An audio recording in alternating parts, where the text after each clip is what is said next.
ఒక్కటి గుర్తుపెట్టుకోండి sir. Personal అంటే జగన్ గారికి గులకరాయి కొట్టినప్పుడు, గులకరాయి హ్మ్. తగిలినప్పుడు, అవును. రక్తం వచ్చినప్పుడు కంటికి చాలా సమీపంలో తగిలింది సార్. అప్పుడు అవును మీ తెలుసు. వాళ్ళందరూ కూడా అన్ని గుళ్ళలో పూజలు చేపించినారు సార్. అప్పుడు అవును. ఆయన అన్నారు, "ఏమో ఇట్లా కొట్టుకున్నావేమో, ఇట్లా అవును. కొట్టుకున్నావేమో ఎవరికి తెలుసు?"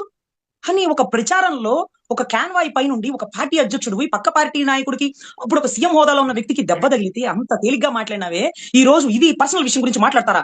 నేను హ్మ్. చేయించుకోలేదని చెప్పట్లా. అప్పట్లో చేయించుకుంటారు చలికాలంలో, ఇప్పట్లో చేయించుకున్నారు. చేయించుకోవడం కూడా చాలా మంచిదైంది. డాక్టర్‌కి ధన్యవాదాలన్నారు. సార్, సార్ పర్సనల్ విషయాల్లో అంటే చెల్లికి ఆస్తిలో వాటా ఇవ్వలేదు. అవును. మనకెందుకు సార్ కోర్ట్‌లో కేస్ కదా! అవును. మనకెందుకు? ఓకే. తర్వాత నీ చెల్లిని నువ్వు కొట్టినావు జగన్. అరె! చెల్లిని కొడితే తల్లి అడిగిద్ది. చెల్లి అవును. చదువుకున్న విద్యావంతురాలెళ్లి కేస్ పెట్టిద్ది. చెల్లెలి భర్త రాష్ట్రాలకి కూడా వాక్యాలు చెప్పగల సమర్థుడు. చెల్లెలి భర్త అడుగుతాడు. మనమెవరం? అది హ్మ్. వాళ్ళ వ్యక్తిగత విషయాలు కదా! ఆఫ్ సూట్ అక్క, నువ్వు ఇంకెప్పటికి మారుతావో నాకైతే అర్థం కావట్లేదు. ఏదైతే ఆ రోజున అధికారంలో ఉన్నప్పుడు గులకరాయి తగిలిందో, దానికి ఆ రోజు మాట్లాడడానికి గల కారణాలు అప్పటికే కోడికత్తితో గుర్తుంచుకుని కోడికత్తి డ్రామా ఒకటి నడవటం జరిగింది. ఆ తర్వాత మళ్ళీ గులకరాయి విషయం వచ్చింది. అంటే కొన్నిటికి కొన్ని ఉంటాయి పరిధులు. ఆ పరిధి ప్రకారం ముందు జరిగిన సంఘటనను బట్టి అక్కడ మాట్లాడటం జరుగుతుంది.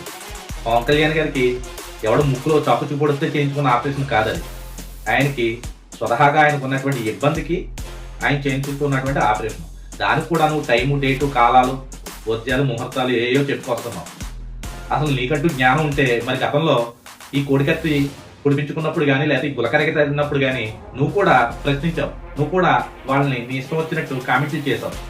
గతం నువ్వు మర్చిపోయినా గూగుల్ మర్చిపోదు, యూట్యూబ్లు మర్చిపోవు. ఎక్కడైతే డబ్బులు ఇస్తారో, ఎక్కడైతే డబ్బులు పడతాయో, ఎక్కడైతే మనం ఆర్థికంగా బలపడతామో ఆ విధంగా ఆ మూలాలను ఎత్తుకుని వెళ్ళిపోయి నీలాంటి సన్నాసులకి ఏం చెప్పినా తక్కువే. తల్లిని చెల్లిని కొడితే తప్పేంటని అడుగుతున్నాం. సమాజంలో రోడ్డు మీద కొట్టినా, ఇంట్లో కొట్టినా, నాలుగు గోళ్ల మధ్య కొట్టినా కూడా తల్లిని కొట్టినా, చెల్లిని కొట్టినా, పిల్లాన్ని కొట్టినా చివరికి సమాజం హర్షించదు. ఖచ్చితంగా అడుగుతుంది. ఎందుకంటే అది ఆ వ్యక్తిగత విషయమైనా కానీ ఒక రాష్ట్రానికి మనం ఒక నాయకుడిగా ఉన్నప్పుడు, లేదంటే కనుక ఒక పార్టీకి అధ్యక్షుడిగా ఉన్నప్పుడు ఆ కుటుంబంలో జరుగుతున్న లోపాలని ఎత్తి చూపిస్తారు అది. ఎందుకంటే దానికి మొదట పునాది వేసిందే నువ్వు. ఇప్పుడు ఎవరినైతే నెత్తిన పెట్టిన జాకీలు లేపుతున్నావో వాళ్ళే గతంలో పవన్ కళ్యాణ్ గారు 3 పెళ్లిళ్ళ గురించి ఆయన వ్యక్తిగత జీవితం గురించి మాట్లాడిన వ్యక్తులు ఎన్నో సందర్భాల్లో. వాటన్నిటికీ కౌంటర్లు ఇచ్చిన వ్యక్తులు కూడా నువ్వే. అప్పుడు పవన్ కళ్యాణ్ గారికి లేని వ్యక్తిగత విషయాలు ఈ రోజు ఆయన చెల్లిని కొట్టినప్పుడు, తిట్టినప్పుడు, ఆస్తి వివాదాల్లో ఉన్న సమస్యల మీద ఖచ్చితంగా ఉంటుంది. ఏదైతే రోడ్డు ఎక్కనని చెప్పే ఆ సమస్య రోడ్డు ఎక్కినప్పుడు ఖచ్చితంగా అది వ్యక్తిగత విషయం అయితే ఫ్యామిలీ విషయం కాదు. అరకొట్టు వేసుకుని నువ్వు అరకొర మాటలు మాట్లాడటం మానేసి నీ వృత్తిదారం ఏదైతే ఉందో దాని పట్ల శ్రద్ధ చూపించి నలుగురు పేదవాళ్ళకి న్యాయం చేసే విధంగా చూడు. అంతే తప్ప పేటీఎం డబ్బుల కోసమో, లేదంటే 4 కేసులు వస్తే వాళ్ళ దగ్గర బ్లాక్మెయిల్ చేసి డబ్బులు వసూలు చేయడంలోనో నీ ప్రాధాన్యత చూపించదు.